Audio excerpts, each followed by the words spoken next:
400 पार का मतलब राम राज की स्थापना होना है। 400 पार का मतलब एक देश एक निशान। 400 पार का मतलब हिंदू राष्ट्र भी हो सकता है। बताइए, बैस समाज टिकट से कुछ नहीं होता है भैया।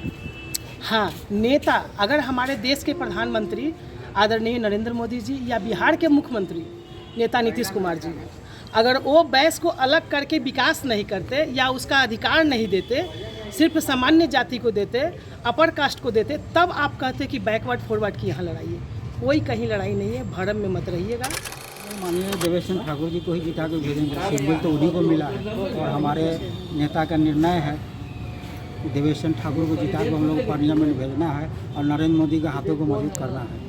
क्यों चार। नमस्कार, आप देखना शुरू कर चुके हैं सीतामढ़ी लाइव। मैं हूं राहुल। सीतामढ़ी में लोकसभा चुनाव को लेकर तैयारी पूरे जोर शोर से चल रही है। प्रत्याशी मैदान में तरह तरह के चुनाव प्रचार कर रहे हैं। मेरे साथ यहाँ पर कुछ लोग हैं जिनसे हम बात करते हैं कि ये किन मुद्दों पर वोट कर रहे हैं और किन्हें वोट कर रहे हैं। क्या नाम है आपका? जी, मेरा नाम आशीष कुमार हो गया। क्या लग रहा है इस बार किन की सरकार आएगी? मोदी जी की सरकार आएगी। क्यों मोदी जी को वोट कर रहे हैं इस बार? देश के लिए वोट कर रहे हैं, देश के मजबूती के लिए वोट कर रहे हैं। वैसे तो हमारी जो सरकार है भारतीय जनता पार्टी की, बुनियादी सुविधा तो सबको मिल ही रहा है, लेकिन बुनियादी सुविधा से देश में क्रांति नहीं आ सकता है। इसलिए जब तक हम लोग मोदी जी के हाथ को मजबूत नहीं करेंगे 2019 के जैसे, इस बार 400 पार का लक्ष्य रखा गया है। तो मोदी जी 400 पार का लक्ष्य ऐसे ही नहीं रखे हैं। 400 पार का मतलब राम राज की स्थापना होना है। 400 पार का मतलब एक देश एक निशान।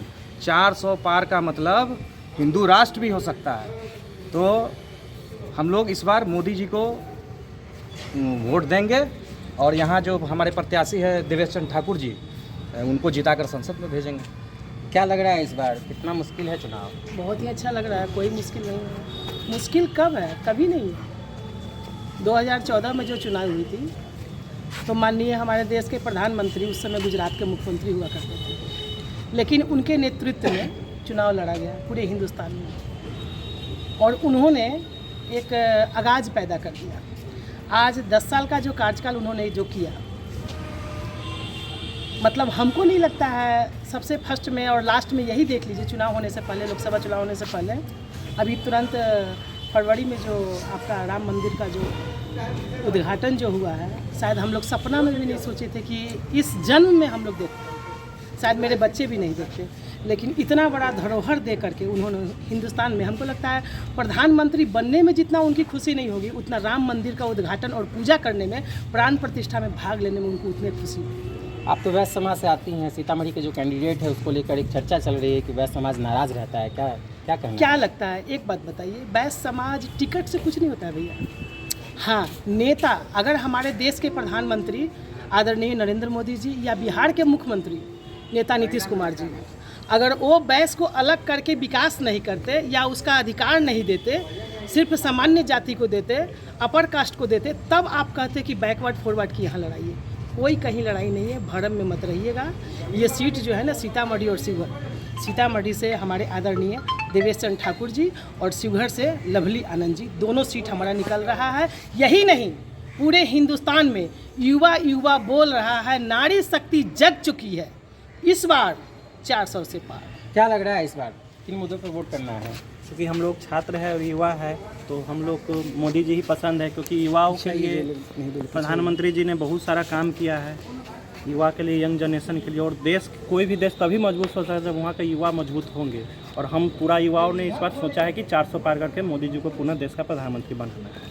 क्या लग रहा है किनको वोट करना है? नरेंद्र मोदी जी को। क्यों नरेंद्र मोदी जी को फिर से चुनना चाहते हैं? क्योंकि पीएम के लिए उनके अलावा कोई चेहरा नहीं है। हम एमपी नहीं चुन रहे हैं, हम पीएम चुन रहे हैं। हर हर मोदी, घर घर मोदी। आपका क्या नाम है? अंशु कुमार। क्या लग रहा है किसको वोट करना है? सर नरेंद्र मोदी जी को। क्यों उनको वोट करना है? ताकि सर सही में जो भैया प्रिंस भैया बोले हैं कि इनके अलावा कोई चेहरा नहीं है सीतामढ़ी या पूरा देश भर में, और कोई है तो सब लुटेरा ही सब है। क्या लग रहा है इस बार किनको वोट करना है? मोदी जी को। क्यों चाह रहे हैं मोदी जी को? मोदी जी को इसलिए चाह रहे हैं, 12 करोड़ जनता को पक्कीकरण मकान और महिला को शौच बनाया गया और 5 किलो अनाज बोरा के बोरा गरीब को दिया जा रहा है। आज मैं मोदी जी को मैं धन्यवाद करता हूं कि गरीबों को भूखे नहीं मरने दिया। और मैं इसी मुद्दा पर मैं अपने प्रत्याशी को भारी मतों से मैं जिताने जा रहा हूं। मेरा नाम रामविलास महतो। क्या लग रहा है इस बार सीतामढ़ी से किनको जिता के लोकसभा भेजना है? सीतामढ़ी तो हम लोग मानिए देवेश ठाकुर जी को ही जिता के भेजेंगे। शेड्यूल तो उन्हीं को मिला है और हमारे नेता का निर्णय है कि देवेश ठाकुर को जिता के हम लोग पार्लियामेंट भेजना है और नरेंद्र मोदी के हाथों को मजबूत करना है। क्यों चाह रहे हैं लोग फिर से मोदी सरकार को? मोदी जी को क्यों चाह रहे हैं आप भी भली भांति जानते होइएगा कि मोदी जी को क्यों चाह रहे हैं। देश के विश्वकर्मा हमारे आदरणीय प्रधानमंत्री नरेंद्र मोदी जी हैं। बिहार के विश्वकर्मा हमारे माननीय मुख्यमंत्री नीतीश कुमार हैं। और आज़ादी के बाद जो भी सांसद बने हैं इससे पहले जो भी चुनाव हुआ है आज़ादी से पहले उसका उन कैंडिडेट को देखिए। आज हमारे देवेश बाबू को टिकट मिला है। पूरे सीतामढ़ी जिला में इतना हर्ष और उल्लास से जनता वोट करेगी। इस बार 4 लाख पार कर रहे हैं, हमको लगता है 5 लाख पार नहीं हो जाए। और आज़ादी के बाद ऐसा कैंडिडेट सीतामढ़ी को नहीं मिला है। और इस सीतामढ़ी के विश्वकर्मा की तरह सजाने का काम करेंगे हमारे देवेश बाबू।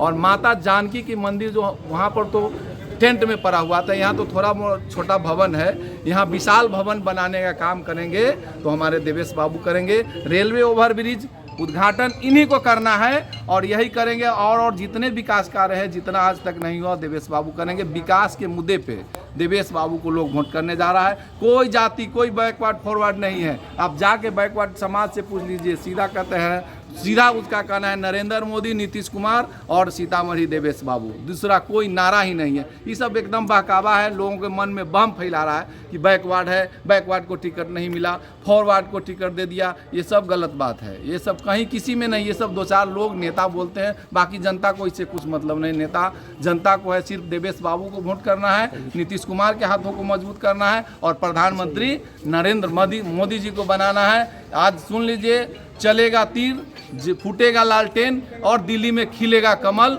आज मैं इतना ही कह के, मेरा नाम सुरेश कुशवाहा है और कुशवाहा समाज एक वोट नरेंद्र मोदी जी के नाम पर, नीतीश कुमार के नाम पर, देवेश बाबू के विचार पर वोट करने जा रहा है। कहीं से कोई टूट नहीं है। 4 लाख से ज़्यादा से जीतेंगे हमारे देवेश बाबू सीतामढ़ी से। क्या लग रहा है किनको वोट करना चाहिए इस बार? हम लोग एनडीए गठबंधन के साथ हैं और प्रधानमंत्री को अभी मेरे हिसाब से भी 10 साल ज़रूरत है भारत को। इसलिए हम लोग चाह रहे हैं कि चाहे गठबंधन में किसी को भी टिकट मिले, यहाँ से मिल भी गया है देवेश बाबू को, हम लोग माने मोदी जी के नाम पर उनको वोट करेंगे। क्योंकि मेरे रेलवे स्टेशन का जो शिलान्यास हुआ है उसका काम अभी अधूरा बाकी है। जब तक मान ली इस बार कहीं गड़बड़ हो गया तो ऐसा ना हो कि मेरा रेलवे स्टेशन अधूरा रह जाए। फिर सब और जी, मेरा नाम संतोष प्रसाद गुप्ता है। क्या लग रहा है इस बार किनको वोट करना चाहिए? इस बार एनडीए प्रधानमंत्री श्री नरेंद्र मोदी जी को ही बनाना है, क्योंकि दूसरा कोई चेहरा है नहीं। और ये जगत जननी माँ जानकी की जन्मभूमि है, यहाँ से तो खिलेगा तो कमल ही खिलेगा। क्या सीतामढ़ी के क्या मुद्दे लग रहे हैं? सीतामढ़ी के मुद्दे हैं, सबसे बड़ा मुद्दा है माँ जगत जननी की भूमि पर सबसे बड़ा मंदिर, अयोध्या के तर्ज पर यहाँ मंदिर बनेगा।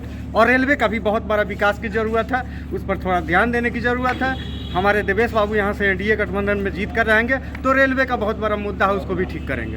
तो ये थी सीतामढ़ी की पब्लिक जो अपना ओपिनियन रख रही थी। आप देख रहे हैं सीतामढ़ी लाइव। धन्यवाद।